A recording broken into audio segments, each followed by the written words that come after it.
Bonjour et bienvenue pour ce Top 10 Tuesday du 28 juillet. La thématique est celle des personnages de livres qui aiment les livres.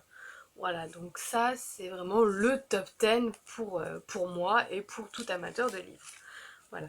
Donc en dixième position, j'ai mis Firmin.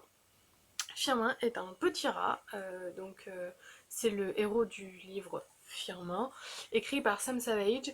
Alors j'ai une petite histoire particulière avec ce roman.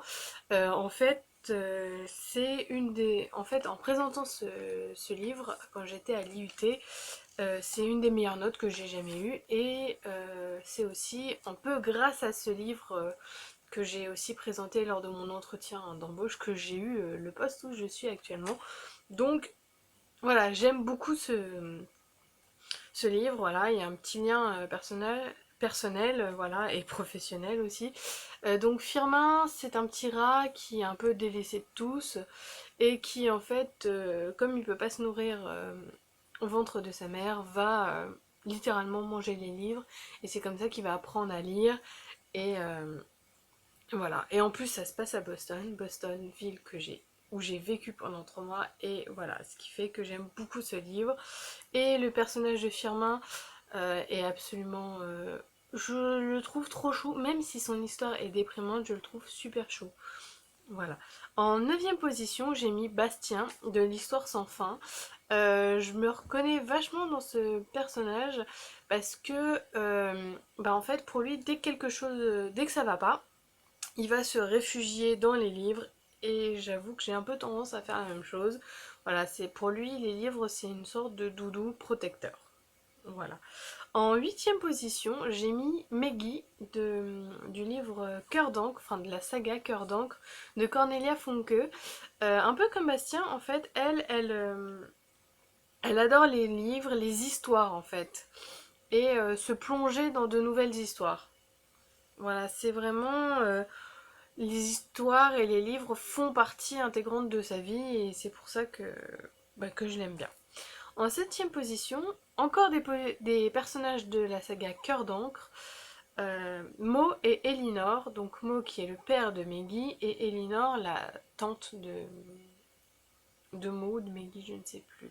La tante de Maggie qui était la sœur de la femme de Mo. Bon, voilà, hein. Et eux, ils aiment les livres, mais plus l'objet. Voilà, Mo, lui, est relieur, voilà, va refaire des livres anciens. Et Elinor, elle, est une collectionneuse.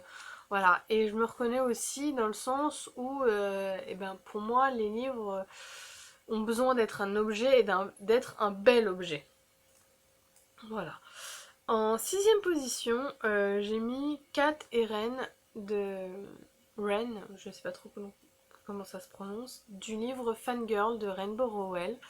Parce que je me suis retrouvée aussi un peu dans le côté obsessif où on va tout lire, on va lire toutes les fanfictions, en fait voilà le côté ultra obsessif de Kat et de Ren par rapport à la saga Simon Snow. Voilà, où elles passent leur temps à relire les tomes, enfin voilà, je peux être comme ça. J'ai été comme ça pendant un moment avec la série Buffy. J'ai lu tous les bouquins, j'ai revu toutes les saisons, j'ai lu tous les bouquins, voilà, j'ai lu tous les comics. D'ailleurs, je continue à les lire. Enfin, voilà, c'est vraiment un côté obsessif dans lequel je me reconnais vachement. En cinquième position, il y a Hermione de Harry Potter, évidemment Hermione Granger, qui est la bonne élève, qui pour elle le savoir ne passe que par les livres. Voilà, et j'aime bien ce côté, voilà, pas obsessif comme Catherine, mais où on passe son temps à se dire que les vraies connaissances, on les a, on les apprend dans les livres, dans les cours. Voilà, c'est pas en allant jouer au Quidditch qu'on apprendra des trucs. Et c'est vrai que j'ai été pendant un moment un peu comme ça, pas la première de la classe parce que j'étais passée à l'école pour ça, mais voilà le côté dès qu'un sujet nous intéresse, à lire tous les bouquins qui sont dessus, voilà. J'ai une collection de livres sur la légende arthurienne et le Graal qui est assez impressionnante. Voilà, je pense que Hermione, c'est le genre de truc qu'elle pourrait avoir aussi. Voilà. En quatrième position, j'ai mis Mathilda de Roald Dahl, donc du roman Mathilda. Euh, voilà, pareil, un peu comme Bastien et Maggie, en fait, elle s'échappe à travers les livres et elle passe son temps à bouquiner, voilà. C'est aussi bien que ce soit des livres pour enfants, des livres pour adultes, tout. Voilà, tout ce qui lui tombe sous la main, elle le lit. Et j'avoue, quand j'étais petite, j'étais un peu pareil. C'est dès que je pouvais choper un bouquin à la bibliothèque, je le faisais. C'était, voilà, j'ai- j'aime beaucoup Mathilda, voilà. En plus, j'adore l'adaptation cinéma, voilà, par Danny DeVito. J'adore aussi en fait, la description de sa famille qui, elle, est anti-intellectuelle au possible et les livres, limite, ça sert à caler une table. D'ailleurs, je crois qu'à un moment, ça sert à ça. Voilà, et voilà, et comment elle, Mathilda, malgré tout, bah, va aimer la lecture et se développer dans cet environnement. En troisième position, alors là j'ai un petit peu triché, j'ai mis Belle de La Belle et la Bête. Parce que... Et aussi un peu la Bête, parce que franchement, quand on voit la collection, enfin la bibliothèque de la Bête, moi rien que pour ça aussi je serais restée, quoi. Elle est juste magnifique, je rêve d'avoir la même. Voilà, et on pense à Belle qui passe son temps à lire, qui est passionnée de littérature et autres. Mais la Bête doit aussi aimer les livres, parce que sinon elle aurait pas une bibliothèque comme ça, quoi.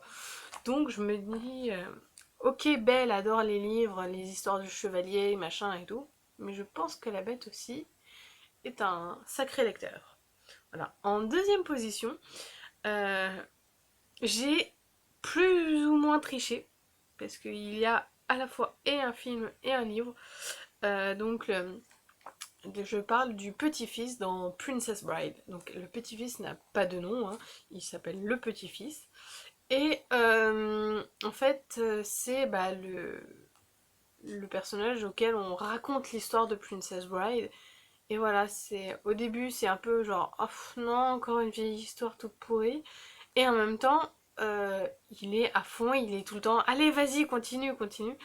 Et j'aime beaucoup ça dans le... Alors dans le film, je me rappelle plus trop si c'est très près... Enfin, si on le voit beaucoup.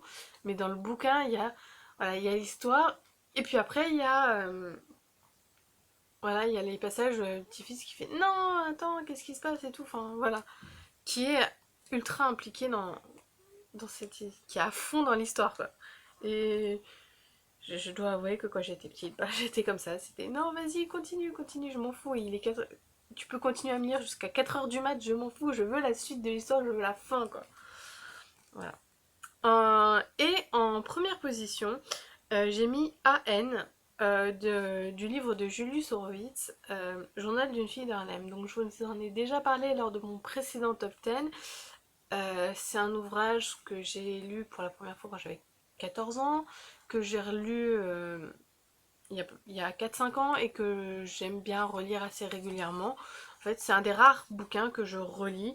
Et donc l'histoire est assez glauque, hein. C'est une jeune fille dans les années fin des années 70, début 80, dans le quartier d'Harlem. Donc avec le début du crack, avec sa sœur qui, adolescente, tombe enceinte, histoire d'avoir les ALAP. Enfin, voilà, c'est super dur.